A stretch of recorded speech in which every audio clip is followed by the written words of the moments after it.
Centero, CEO and President of Homestead Advisors, and I have the pleasure of being with Pat Mangan today, who is the head of governance education at NRECA. And Pat, you've been on the job for 28 years. Yeah, quite some time. Yeah. So you've seen a lot, and I want to congratulate you on your upcoming retirement in 26. So we still got a ways to go. Yep. But I really wanted to kind of have a conversation with you today. We've been on stage together. Yes, we have. In 24, I believe, at the regional meetings. And we talked about workforce challenges and the importance of keeping your co-op and your people secure. But in your 28 years, you've seen a lot in helping directors who are really the stewards of their co-ops. Can you kind of share with me how your education and your programs have evolved over the years for issues that that directors are facing today? Sure. So many things in the boardroom are timeless.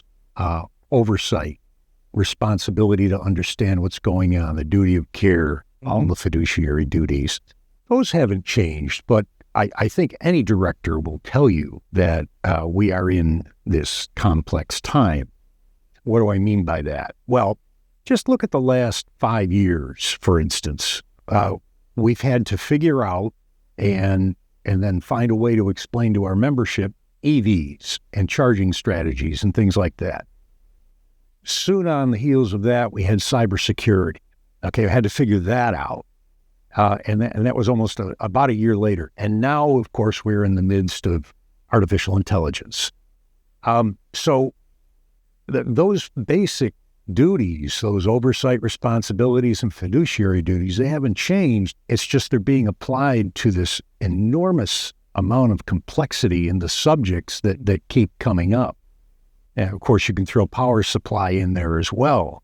So again, timeless principles, but the challenges, I think, are greater today than they've ever been. The challenges, certainly, it used to be you had 5 or 10 years to react to changing dynamics in running a business. Now it's, if you wait 5 or 10 years, things have already moved on. And cooperative management, along with their directors, have to be more proactive in seeing where the words of Wayne Gretzky, where the puck is going, not where it is today. Yeah.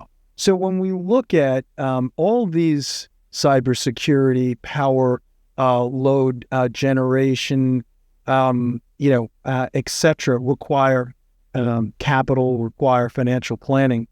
Has that, in your experience with directors and education, fiscal management, how big a part is that with directors understanding the necessity for capital, for building out the business for the future? Well, it's a good question. It's so important, and it's probably the greatest challenge that directors face. And I would say most people, for that matter, not all of us are really good at math and finance and things like that. I struggled with it myself through school, but the challenge when directors come in is, they've been running a small business, maybe a farm, maybe they work somewhere, and it is a different business model when you come into the electric cooperative program. Many directors will come in and say, well, I see that debt that we're carrying, and that makes me very nervous. That's the first thing we're going to clear out, now that I'm here on the board. Well, then we have to explain to them the difference between the business model, the cooperative business model, and the corporate business model. Poles, wires, copper, all those things we buy cost a fortune, and we spread them out over 30 and 40 years. And they're going up exponentially. They are. And of course, that is on the minds of all directors. Everywhere we go, in the classroom, we hear about it. It's rising costs. It's the change in power supply.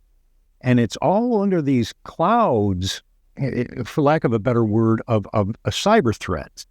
And artificial intelligence coming in, and where's that going to fit? How's that going to fit? But almost the separate question on artificial intelligence, of course, is how are we going to power it? We're seeing data centers sprout up all across the country. And at the same time, we've shut down or are under the threat of having to shut down coal-fired generation. And so that is right now, we don't have the answers to those questions. Because those questions keep on evolving. They do. One thing that also is in the news, very, very, very current, is the future of FEMA. More and more episodes, whether it's wildfires, wind, rain, hurricanes, etc., evolving, and that backstop. And you mentioned taking on debt. What are when you talk to directors, around this fiscal management, is this front and center? Because it used to be, wildfires were only really California and the mountainous areas of the West. There, I live in Connecticut. We had wildfires in Connecticut. Yeah. How do directors and management plan for that? Well, again, you're right. Things have changed over the last decade or two regarding our weather events. I grew up in upstate New York. We used to sled off the roof, so we got a lot of snow up there. I haven't had a lot of snow up in that area of the world in a number of years. But at the same time, we're seeing greater hurricanes, greater ferocity, if you will, and ice and snow and cold and wildfires in places that we hadn't seen those before. So this is on the minds of directors. Obviously, we talk in class about a incident response plan, keeping that thing up to date. But I know that directors are concerned out there about the cost of these things. We've had a number of systems over the last couple of years have their entire system knocked down due to ice, due to wind, due to whatever it is. Could be a wildfire. But again, we're seeing so much more of this than we ever have in the past, and it is on the minds of directors. And to complicate that, as you mentioned, we are not sure what we can count on from FEMA right these days. One other topic that we come across in our travels, and this is what you and I spoke about last year at the regional meetings, was workforce challenges and the attracting, retaining, and rewarding individuals. So important. The labor market has certainly cooled, but not in the utility business, not in linemen, not especially those co-ops that are now in broadband, not in that sector. Mm-hmm. And it's hard as stewards of their membership on the spending of that co-op. What are some of the challenges and conversations that you've had with directors about, workforce challenges and how to keep, because people are the product at the end of the day that keep the lights on. Yeah. What is that? Are those conversations, and is that part of their responsibilities? Obviously. Well, it certainly is. In terms of the board has that oversight responsibility to ask the question: are we able to, for instance, in this era of cybersecurity and artificial intelligence, do we have the employees that can handle that? Do we need to upskill them? Is there a need for that? Are we able to recruit and retain? I mean, these are questions they should be asking. How are we doing on that front? And they ask the CEO that. And if they get an indication, well, we're having some trouble filling slots, and many are, well, then that raises the question of, do we need to take a different approach here? And again, they're just asking questions. They're not turning wrenches in there and figuring out a plan how to recruit. But I think they need to be open to some of the things you and I have discussed, which are different things we can do to make employees more secure, whether they've got children that they're raising and want to put into college one day, or just have enough money set aside for emergency. Right. We didn't really think about those things in terms of a workforce 20 years ago. But today, I just love the fact that we are talking about it now, and we have programs for co-op employees. It's the well-being and safety of your employees. We educate on the importance of safety Yes. on the job. The importance of financial safety is equally as important, because you don't want financial stress on an individual's mind as they're in dangerous jobs to begin with. No, you don't. So I guess the one, kind of wrapping up, it's 28 years and you've seen a lot. If you had a crystal ball, 3 years from now, I won't go 5, because 5 years, nobody can predict. Right. Let's say 3 years, in the next 3 years, you mentioned cybersecurity, AI. Yeah. Are there any other program changes that you envision that our, directors should be focusing on?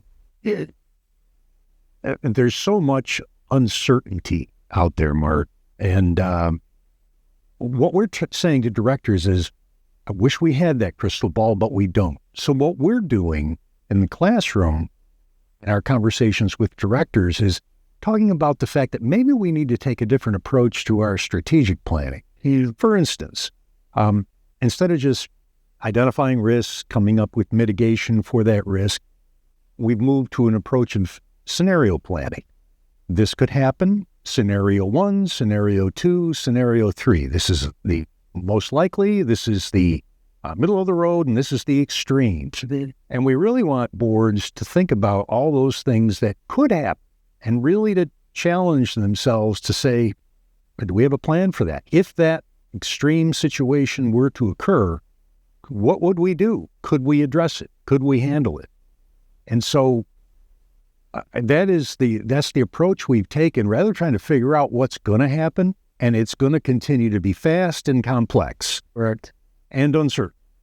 So let's change the tools that we're approaching the challenge with. And we actually have a course coming out on uncertainty later this year. And it's based on VUCA, and you've probably heard that, the volatility, uncertainty model that is used in the military. And so that's the approach we're taking, and boards are taking very well to that. They get for it.